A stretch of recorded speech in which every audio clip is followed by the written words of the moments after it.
here's your host, John Chapman.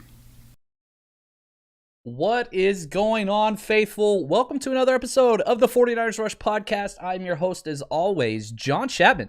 Man, we got some news late last night.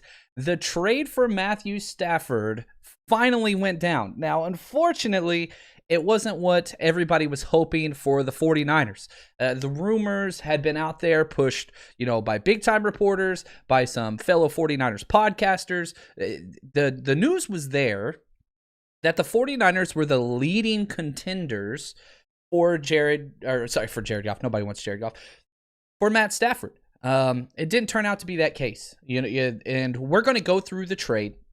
We're going to talk about what happened, the price, how it affects the NFC West, all those different things. We're going to talk a little bit of Deshaun Watson. Then we're going to talk, again, what the 49ers options are with the NFL draft, and we're going to go through the entire NFL and I'm going to give almost every single team in the NFL percentages of how likely they are to address the quarterback position between now and the NFL draft. Most importantly, in the first and second round. So what are the 49ers options? Obviously the trade is huge, and we're going to go through all the implications of that, rumors and all. But again, all of this is to provide context in the setting for where the 49ers currently are and where they would like to be at the quarterback position. Did the 49ers want Matthew Stafford? Hell yeah, they did.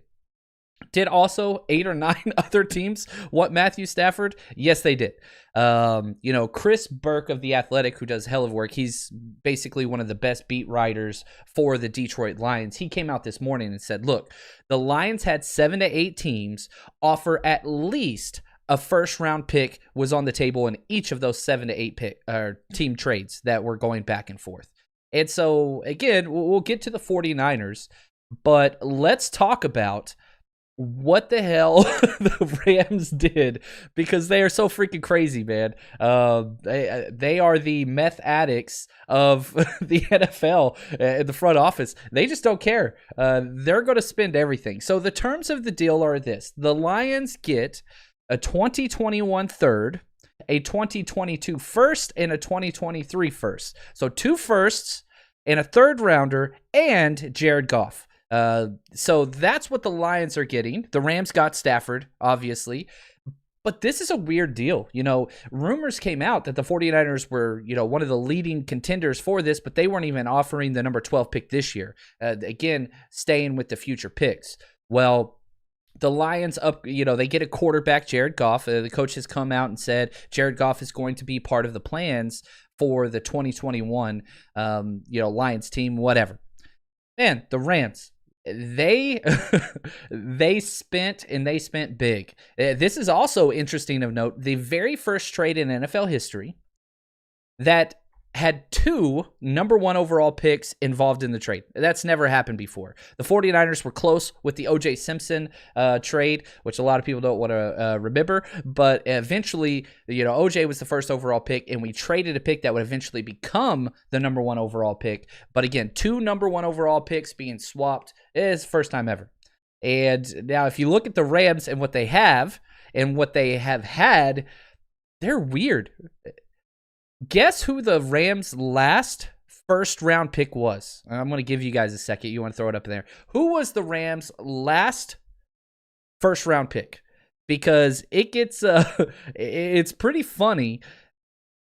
It's been a while. It's been a long while. There we go. I'm seeing the comments come in here. The correct answer is Goff. Yeah, Jared Goff. Back in 2017. That was their first pick. Now you're going to have to go. They're going to go 7 consecutive years at a minimum. Probably going to trade their other ones. 7 straight years without a first-round pick. That's what they're going to do. That's insane. Congrats. The new big buck, Cody and Daddy Miller. Yeah, you guys, y'all named it. Jared Goff was the last first-round pick.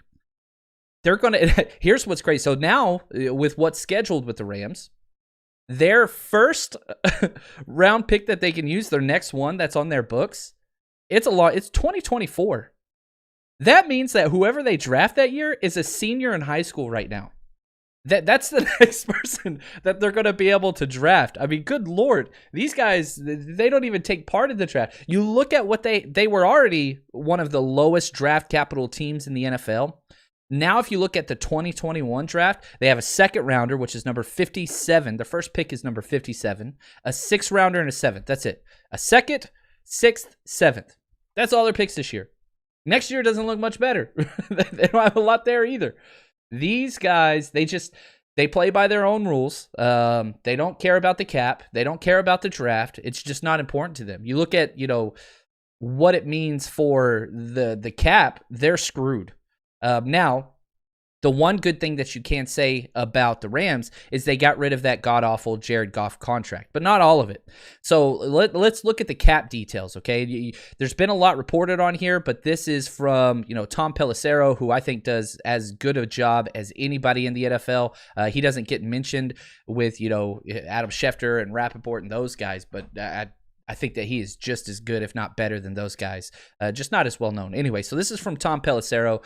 The Rams, here's their cap implications, okay? They're paying the $22.2 million dead cap in 2021 for Jared Goff's deal. So that's what they owe. So $22 million in 2021, that's what they're covering in dead money. The rest of Jared Goff's deal goes to the Lions. We'll talk about that in a second. Also, what the Rams are on the hook for is the next 2 years for Matt Stafford's deal. It's $43 million divided over 2 years, so $20 million in 2021 and $23 million in 2022. Then that's the end of his contract. Are they going to be able to extend this guy? Do they trade all these picks? And, what's that going to look like? But they've got 2 years to kind of figure this out. Now, the Lions, and a big reason why the compensation was so much wasn't just because of Matt Stafford. That is very important. Everybody understands this. They took on one of the worst contracts in NFL history, and that freaking Jared Goff. That's why they got so much draft capital, is because the Lions took away this crappy contract. So the Lions are paying $17.8 million dead for Stafford's deal. Then they're done on that one. But they picked up Jared Goff's 4-year, $106.6 million deal on Goff's deal. They have an easy out after the 2022 season, though, so they can get out of this in 2 years. And so that's kind of what this deal is looking like. The Rams get Stafford for 2 years. The Lions get Goff for 2 years, and they're going to have to kind of see where they're at. Now, you look at the Rams cap space, negative $35 million in 2021, and that's at the projected $176 million space. They're negative. They're negative $35 million.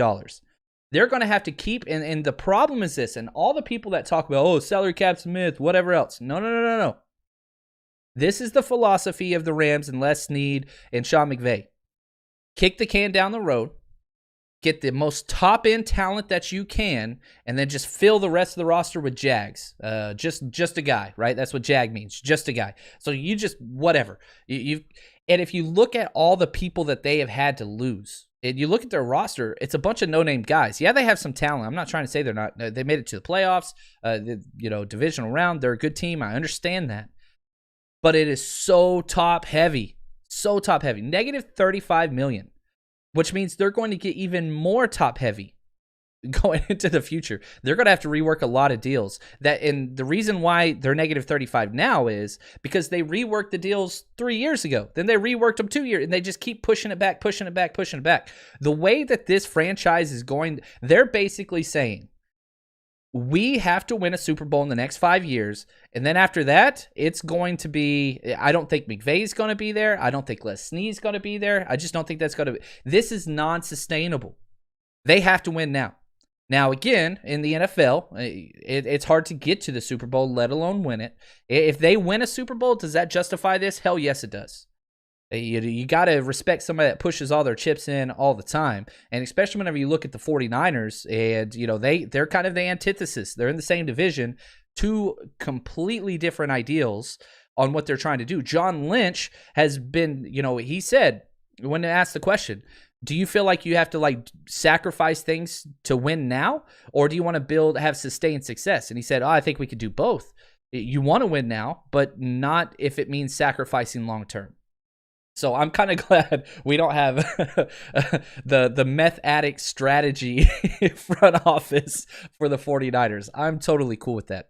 Now, if you look at where the Rams are just for dead cap space, their dead cap just for 2021 is $30.6 million, which is by far the most in the NFL. Most of it comes from two players, Todd Gurley and Jared Goff. So, again, Rams have $30 million dead cap. The second most dead cap in the NFL is the Lions now, all because of this trade that they just did, with $19 million. The 49ers have $9 million dead cap, just to kind of let you see where that's at. Our $9 million dead cap comes from two players. Quan Alexander, $7 million. That was such a bad contract. And Jerick McKinnon, another bad contract. But $9 million is not bad, especially whenever you're looking at 30.6 for the Rams.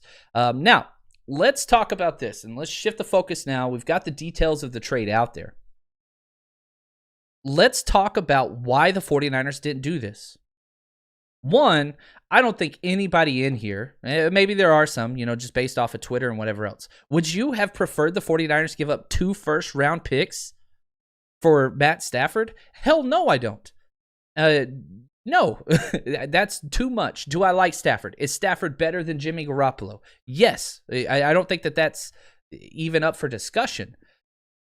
But is he that much better? If you look at the past first-round picks, the last 2 most recent first-round picks, would you rather give up Jimmy Garoppolo, Brandon Ayuk, and Javon Kinlaw to get Matthew Stafford?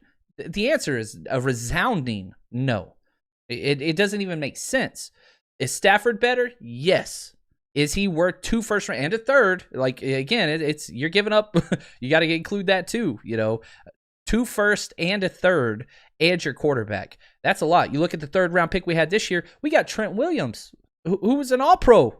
Matt Stafford's made 1 All-Pro. And I'm not trying to belittle Stafford. He's going to be good with the Rams. I don't think that's even debatable. They're going to be a good team. They already are a good team. But again, the 49ers, and kind of, let's let Kyle Shanahan say it himself. This was a question this season at a press conference whenever all the trade rumors started, whatever else, and Jimmy Garoppolo was hurt. Here's what Kyle Shanahan had to say about quarterbacks. Let's just listen to him kind of walk us through it. Yes. Yeah, I don't know if it's because I'm a head coach. Maybe, I don't know. But, how I evaluate everything is always changing.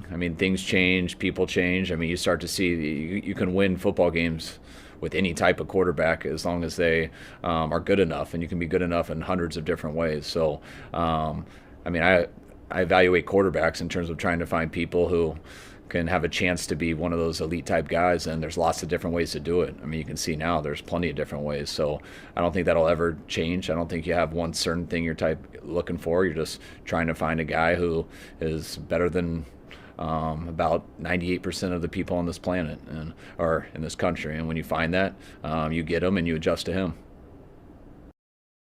And so, yeah, did the 49ers want Stafford? That 100% has been confirmed. There are so many sources out there saying they were involved. Were they ever in the front runner of this? No. That was something that was all hyped up and turned out not to be true. But whatever. Let's look over the trades that the 49ers have tried to get just since John Lynch has been here. And kind of the whole entire approach has been this. You turn over every rock. You look for every trade, however you can better your team, and find what it doesn't matter. But do not overpay. That's not who John Lynch and Kyle Shanahan are. They love draft picks. Do not overpay. And so you can go back to Khalil Mack. You remember those rumors. It was down to the Bears and the 49ers. And we offered a bunch. The reason why the Raiders chose to trade him to the Bears was because they thought the Bears would be picking lower than the 49ers. They were way wrong. But again, if you just look at that trade, let's say the 49ers got the Khalil Mack trade, which Khalil Mack's incredible. 2 first-rounders, a second, and a third. That's what they get. That's what they got. Those picks, if we did that trade, Bosa, Ayuk, and then D Ford and Emmanuel Sanders, which we traded those assets to get them. But Bosa and Ayuk, are you kidding me? Bosa and Khalil Mack, they're a wash, and you're not even paying the contract. Now, again, you lost 1 year from Bosa. We'll have to see what happens. But that rookie year was on par, if not better, than Khalil Mack's year. Now, his sack numbers weren't as high, but everything else was higher. So I don't think people want to do that trade, in hindsight. Look at Odell Beckham Jr., right? Got a first and a third plus a starter. We waited and got Brandon Ayuk. I would prefer Brandon Ayuk on his rookie deal than Odell Beckham Jr. Do I like Odell? Yes, he's incredible. But now we have a young, very cheap asset. You look at the money that Odell Beckham Jr. is getting. I think it's like $15 million or something like that, which that's not too bad. But again, Brandon Ayuk's playing for like $2 million a year. There's a big difference there.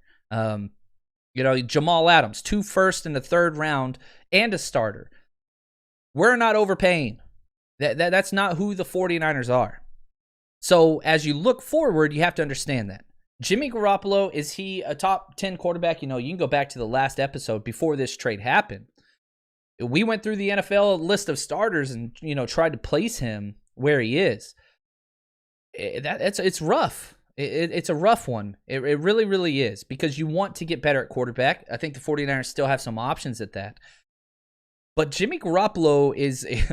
He's not a bad safety net. Maybe safety and Jimmy Garoppolo probably not the best words to use in the same sentence with him always being hurt. But do the 49ers want to upgrade? Yes. Are they still going to try to upgrade? Yes. Does that mean they should have done this trade? Hell no. I'm very glad that they didn't do this trade.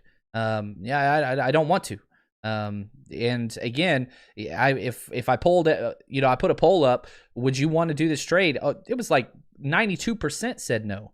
I'm not trading 2 firsts for Matthew Stafford on a 2-year deal. And no, it's just not what I want to do. Now let's look at let's step back now and again, put these things into perspective. Who are the NFC West quarterbacks? And this is problematic. Russell Wilson, Matt Stafford, Kyler Murray, Jimmy Garoppolo. And I put them in that order. Wilson, Stafford, Murray, Garoppolo. We do have the worst quarterback in the NFC West. That's problematic. So what do you do to fix that, right? You don't overpay for a guy like Stafford. Now, again, I'm seeing the Deshaun Watson all up in the comments, and that's awesome, and I totally get it. And I love Deshaun Watson. I would overpay for Deshaun Watson because I think he is a top 3 NFL quarterback. I think he's number 2, personally. I would say Mahomes, then Watson. I think those are the 2 numbers in the NFL whenever you put in age and all that kind of stuff, whatever. So that's where I would put him. Now, the problem is they're not going to trade him. Houston has been and is one of the worst run franchises in all professional sports. Nobody likes it there. The ownership is disgusting. They're terrible humans, and it trickles down. Now, am I saying everybody that's part of that franchise is a bad human or whatever? No, I'm not. But I'm saying they do not care about the players. They do not care about a lot of different things. They will punish Deshaun Watson for trying to get out. They're not going to trade him. He's going to have to force his way out. And so, he's gone through his, media and all those different things and taken Texans off and whatever else. That's kind of the thing that they do nowadays on social media, whatever. But they're not trading him. They've been very outspoken. The coach, the GM, the ownership, everybody's saying, nope, not even interested in trading him. So what that means is if Deshaun Watson's going to get out, it's going to be once training camp starts. He's going to have to sit, be fined, be docked pay, make the Texans look terrible, which means no trade before the draft. So even if you are one of the teams that thinks, man, if they just trade him, we're in the lead, you can't plan on that. You can't go through the draft, free agency, all this different time just for the hopes that you might be able to get Deshaun Watson. That doesn't work. So if he becomes available, you keep trying. And you keep trying to overpay. I don't mind that. But you have to move forward with the plan of Deshaun Watson's not walking through in the red and gold. I hope it happens. It would be incredible. But we're just not to that point. You can't plan on that. John McClain, who I think, again, had been covering, I think, for 35 years, just Houston sports in general. He came out and said, the Texans aren't trading him. But if they did, this is what it would cost. 2 first-rounders, 2 second-rounders, and 2 young defensive studs. That's a lot. That is a whole lot. Now, what's 2 young defensive studs mean? Is that, Eric Armstead and Greenlaw? Or is that Nick Bosa and Fred Warner? Which I say, hell no. I'm not giving up 2 first and Bosa. That's not happening ever. I'm not giving up 1 first in Bosa. I do like Bosa in a second, maybe. Even then, I'm like, gosh, my stomach hurts. That I don't want to do that. But quarterback is the most important. I understand that. But those are kind of the terms. If you do get Watson, you're going to have a lot of holes in your roster. There's no doubt about that. It's what it is, man. It's rough. So what you have to do next is you have to turn to the draft. And I think that's where we started, and I think that's where we are, and I think that's what this front office has continued to show. The draft is where it's going to be. So for the second half of the show, we're going to go through all the teams in the NFL draft, the draft order, and rank them, give them a percentage. How likely are they through the draft to address the quarterback position? And that's what we're going to be talking about next. Real quick word from our sponsor, MyBookie. Look, it's Brady and Mahomes going head-to-head in the big game, and everybody's talking about who's going to win. Now, whether you're going for the Chiefs or Bucks, I don't like either one of them. But who you bet with or who you bet on is just as important as who you bet with.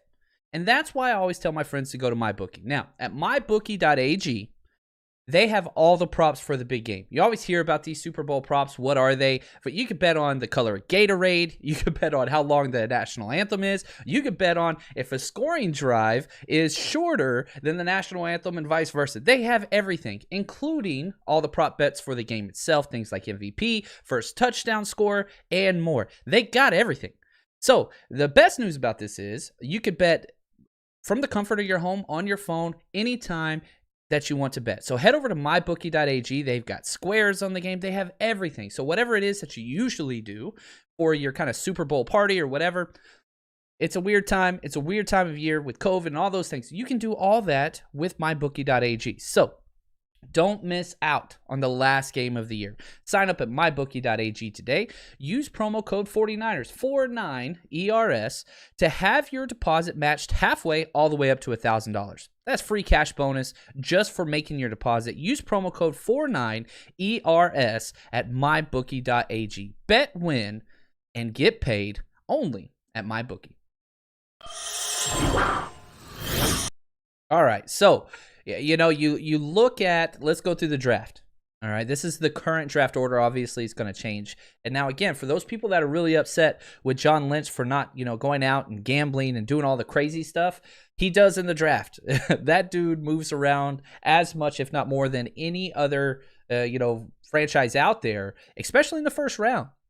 So there's 4 first-round quarterbacks in this draft. I don't think anybody really disagrees with that. And we're going to talk through them and their options in this. Obviously Trevor Lawrence. You've got Zach Wilson, Trey Lance, Justin Fields, in whichever order you have. I'm going to include some clips here in a little bit about these quarterbacks. So let's go through. Number 1, the Jacksonville Jaguars. 100%. They are drafted Trevor Lawrence. That's all there is to it. It's not even up for debate. That's one team. They're 100% going to get a quarterback. Number 2 is the New York Jets. They have Sam Darnold.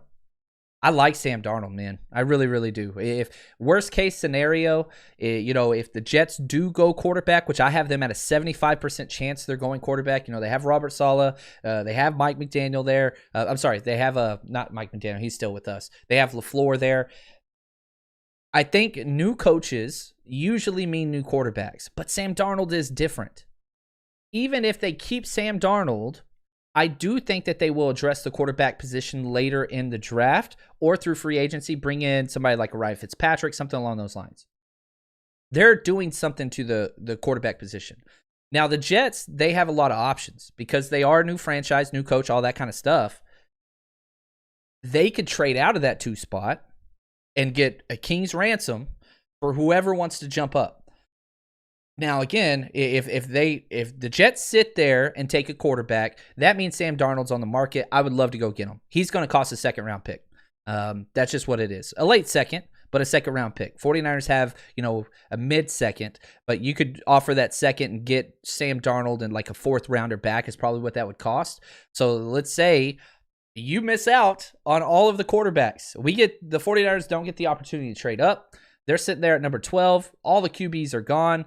Yeah, I would be on the phone with the Jets saying, hey, we want Sam Darnold. Now, is Sam Darnold the fix-all? No, he's not. But again, Jimmy Garoppolo, you've got to have something. Because Nick Mullins, he's not coming back. At least I hope not. CJ Beathard, he's not coming back. At least I hope not.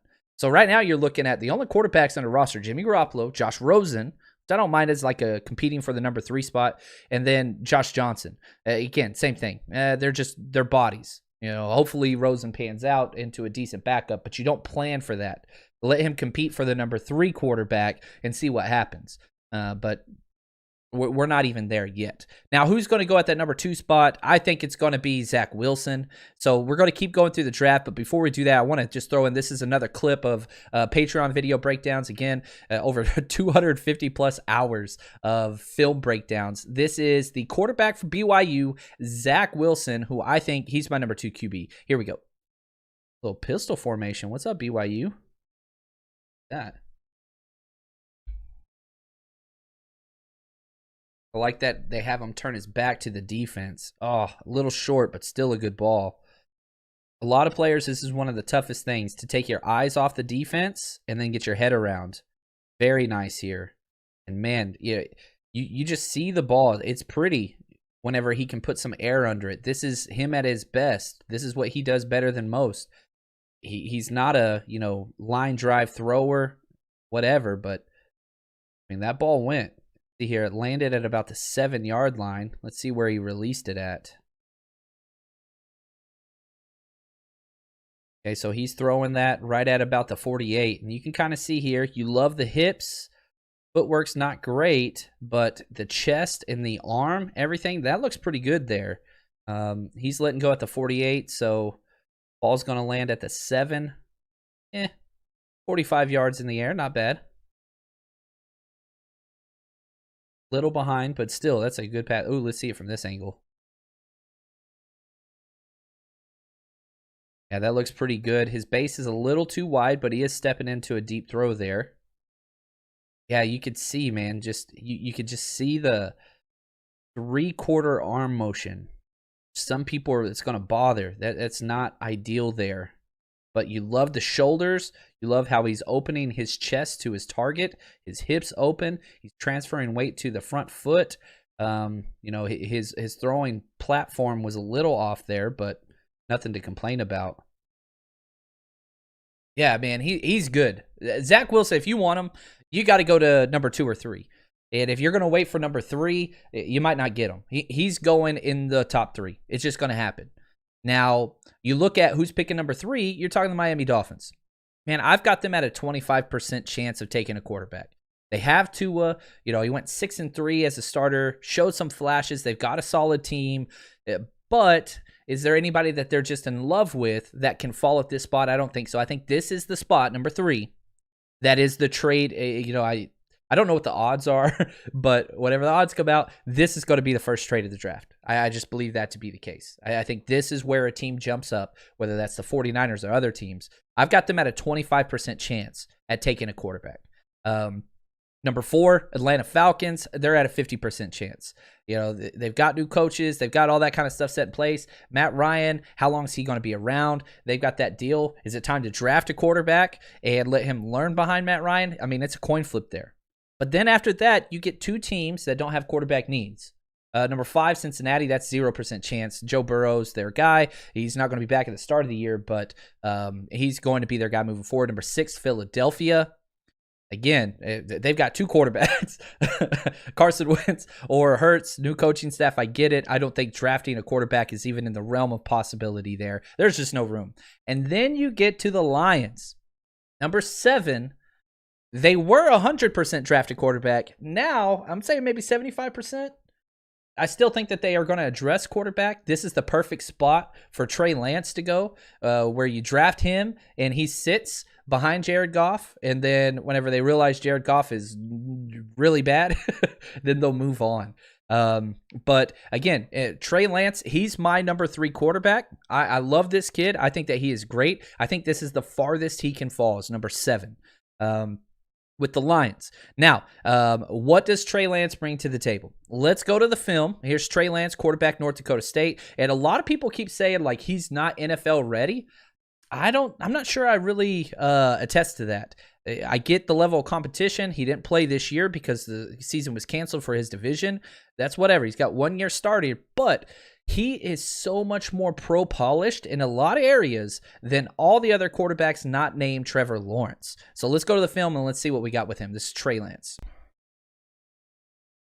But man, you love to see his footwork. That is perfect. Athleticism check right here. A lot of teams are going to love the hip movement and just how fluid everything is. The dude looks like a tight end back there. You're looking at, what is he, 6'3", 224. Can't wait to get the official measurement on that. That's going to be huge for him. Now, okay, this is it right here. This is what teams want to see now. In the Patrick Mahomes, Deshaun Watson era, can you make plays off script? Can you just be fluent and be an athlete? Watch his pocket presence here, which is A+. Nobody even gets close to him. But look how his eyes stay downfield the entire time. He's not looking anywhere but downfield, makes a throw going to his left, throwing to his right, opens his hips. Look at him open his hips right before he throws it. You like that. Gave this guy a chance, wasn't caught. But again, you're seeing lots of arm talent. You're seeing hip fluidity. Hit him in the hands. Yeah, he's frustrated with himself. So that's Trey Lance. I really like that kid. I know I'm biased. I love this kid. Real quick, just want to give a shout out to Tanner Garrett.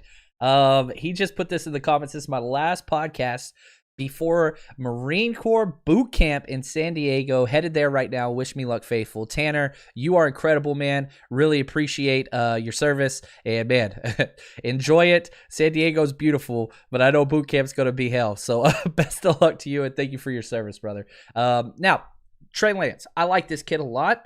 A lot of people are much more divided on him. And a lot of that has to do with, again, it's really interesting the way the draft process always comes out to play, because you'll get some podcasters that like this guy and other writers that like this guy and whatever else, and everybody like picks sides and they don't like them because whatever, it doesn't matter. I've seen some people say that he reminds them of Colin Kaepernick, and that's a positive or a negative depending on where you are, whatever. This kid's ceiling, it's as high as it can get. It's as high as it can get. So that's Trey Lance. Now, back to the draft order, number 8, the Panthers. I put them at 50%. They have Teddy Bridgewater, but apparently they were one of the teams that were willing to spend the most to get Stafford. So they were hardcore in on Stafford. So it doesn't seem like they're set at quarterback, but do they want to wait till the perfect option? Who knows what that is. Broncos, number 9, I got them at 75%. Cowboys, number 10, 25%. Dak should be back there. If Dak doesn't re-sign with there, I think the 49ers should roll out the red carpet and pay that man. I think Dak, he's very, very aggressive, protects the ball well. There's some flaws with Dak for sure, but I think he would be an upgrade over Jimmy Garoppolo. And the best news is you don't have to trade any assets for him. You just sign him. But anyway, Dak should be a Cowboy. Number 11, Giants, 25%. Daniel Jones, I don't think that's going to change. And then the 49ers, which at pick 12, I've got us at about 75% in the quarterback market. We just went through all these teams that don't have any quarterback. There's probably 5 to 6 teams in the NFL that would love to have Jimmy Garoppolo, and they would be very, very happy with Jimmy Garoppolo. The 49ers aren't one of them. We are a franchise that has been spoiled for sure with quarterback play with, obviously Steve Young, Joe Montana, but I mean, Jeff Garcia, good Lord, Colin Kaepernick. We've got 4 different quarterbacks that take our franchise to the Super Bowl. That's pretty damn rare. And nobody can say that. I mean, that's pretty special. But we're pretty damn tough on our QBs for sure. And again, a lot of this goes back to that whole Mahomes effect. I don't think in the NFL, if you go back just 10 years ago, the mindset has changed drastically. If you don't have a top 5 quarterback, everybody's trying to get one. And the 49ers don't have a top 5 quarterback. I don't believe that. I think Jimmy Garoppolo's slightly above average, but that's it. So do you build around him? But if you don't have an option at quarterback, you got to do what you got to do. And I think that the 4th is my least favorite of the, quarterbacks, but I'd love to have him. Justin Fields, quarterback out of Ohio State. A lot of people have him at number 2. He's the one that's all over the place. Some people have him 2, some 3, some 4. He's my number 4 quarterback. And here is a quick film clip breakdown of Justin Fields. Again, if you like these, patreon.com 49ers Rush Podcast. It's $8 a month. All of the funding there goes straight to the podcast. So support us there. Here we go. Here's the last clip of the day for quarterback Justin Fields. I got a pistol set here.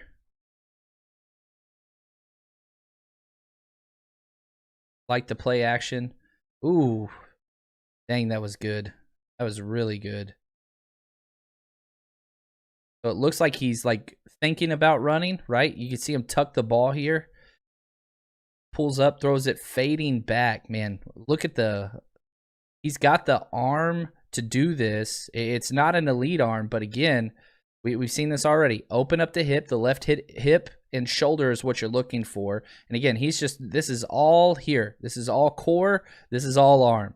You love the place that the ball is coming from. You know, he's not side-arming it. He's not shorting that. He's getting the ball up. Just throws a nice catchable ball.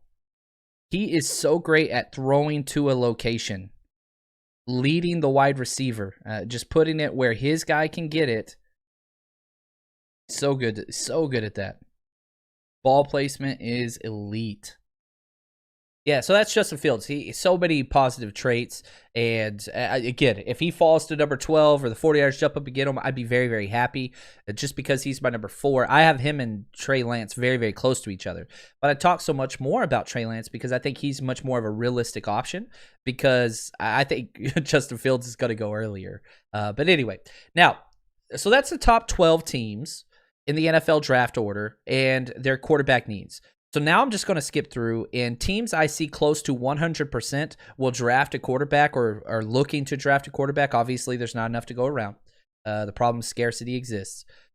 15, the Patriots. Oh my gosh, they have no quarterbacks. they need one as much as anybody. And a likely contender if the 49ers do land a quarterback. Now, if we draft a quarterback, I don't think we're trading Jimmy Garoppolo.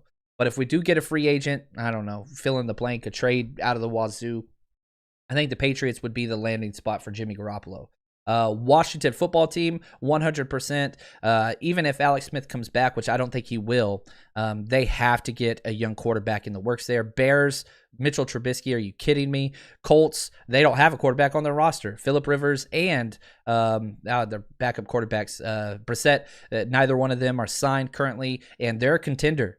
Pittsburgh, I know Big Ben has come out publicly and said he wants to come back and redo his deal, but even if he does, you got to have a young quarterback. And the Saints, you know, whether Taysom Hill is the guy there or not, you have to have some competition. Jameis is gone. He was a one-year guy. So if you just look at the NFL, I see 7 teams still that are 100% in need of a quarterback. 7. And I don't count the 49ers as one of those. Now, we do need a backup, but there is a strong possibility that you get to 12 and, yeah, they don't go quarterback in the first round. Now, if they trade up, they could have the option. We'll just have to wait and see. There are some holes on this roster. That's for sure. Cornerback and tackle, those are premium positions in the NFL. They have to be addressed. Can you sign Verrett? Can you sign Trent Williams? Can you give yourself all that extra, flexibility without addressing the quarterback position? We'll have to see. A lot of fun times ahead, but I can say this. I'm glad the 49ers, this is kind of in summation, right? I'm glad the 49ers didn't trade multiple first-round picks for Matthew Stafford. Was he an upgrade over Jimmy Garoppolo? Yes, he would have been. Is he 2 first-round pick upgrade? I do not believe that to be the case. And so I'm okay that the 49ers sat this one out. And I'm also okay that the Rams continue to spend all of their draft capital, and they're at their best. And I don't think that they are, on par roster-wise with the 49ers. Yeah, they have a better corner, defensive tackle, and QB. But I think that's it. There's nothing else on that roster that I would prefer. Their wide receivers are pretty damn good, though. But still, I don't think Robert Woods and Cooper Kupp, they're on par. I love Debo and Ayuk. And they're both on rookie deals, so I'm cool with that as well. But anyway, hopefully you guys enjoyed this podcast. It's frustrating, but it's not panic time. And I love the temperament of John Lynch, and I know I'm one in the minority, because it's not time to overpay. Buy low, sell high. It's the rules. Don't overpay. And if you do overpay, it better be for elite. Matt Stafford's not elite. He's good. He might be great. He's not elite. Anyway, thank you guys for your time and support. And as always, stay strong, faithful.